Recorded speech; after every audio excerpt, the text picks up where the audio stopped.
guys, how you going? Hope you're all doing very well. This afternoon I have yet another movie review for you all, so hopefully you find this one interesting. This movie is a horror film from Sweden and Denmark. This is a co-production, Swedish and Danish language, with English subtitles, released in the year 2019, directed by Johannes Nilholm, and this film is called KOKO-DI KOKO-DA. So KOKO-DI KOKO-DA is about a married couple that are celebrating their daughter's birthday. It's upcoming. So they go to Denmark in order to celebrate it. They're at a Danish resort and they're eating seafood. So the mother has a really bad reaction to some mussels, and so she's hospitalised as a result. So she's a little bit worried because the following day is her daughter's birthday, so she wants to be healthy for this. And so she starts to discuss with the husband that if she's not healthy, what are they going to do? So unfortunately, no one could have predicted what happens the next day, which ultimately tears this family apart. So fast forward 3 years and we realise that this married couple are still traumatised by this event, and so the husband goes out of his way to organise a camping trip in the wilderness that's going to try and force them to face their problems and rekindle that marriage. But unfortunately, the peaceful environment is going to be disrupted upon the arrival of a trio of maniacs who are hell-bent on making their life hell, tormenting them and ultimately trying to make them their next victims. And so whether or not they can is something you're going to have to find out for yourself, because that's as far as I'm going with my synopsis.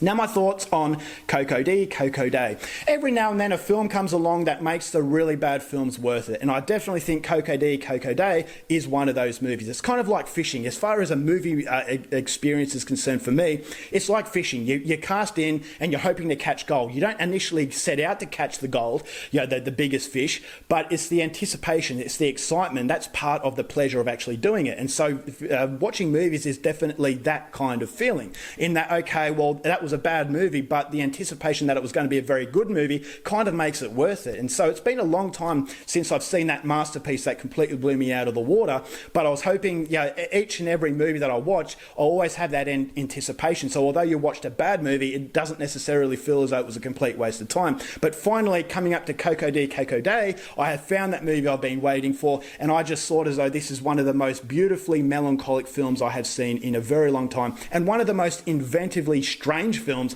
that I've seen in a very long time as well. And so combining that all together is the reason why I absolutely adored this movie. This is very similar to another movie I absolutely loved called Sauna, that is a Finnish horror film. And what Sauna possesses that's very similar to KOKO-DI KOKO-DA is that on the outside it's very simplistic. You've got a story about three maniacs chasing a married couple, and so this has been done time and time again, and initially at the start of the film you think this is another one of those movies. But the very inventive way of storytelling, you start to second guess that perception of simplicity. Is that, okay, this simplicity is being used in a way that's very complex, and it's starting to become symbolism. So what started off as a generic horror film has started to have a deeper meaning, which creates a lot of ambiguity. And that ambiguity is absolutely fascinating, because different people are going to have a different perspective and going to have a different theory, which ultimately is going to create so much discussion. And it's that discussion that can go on and on and on, because the overall limitless options is what makes this movie replayable and ultimately so satisfying. Is that it's a beautifully melancholic film.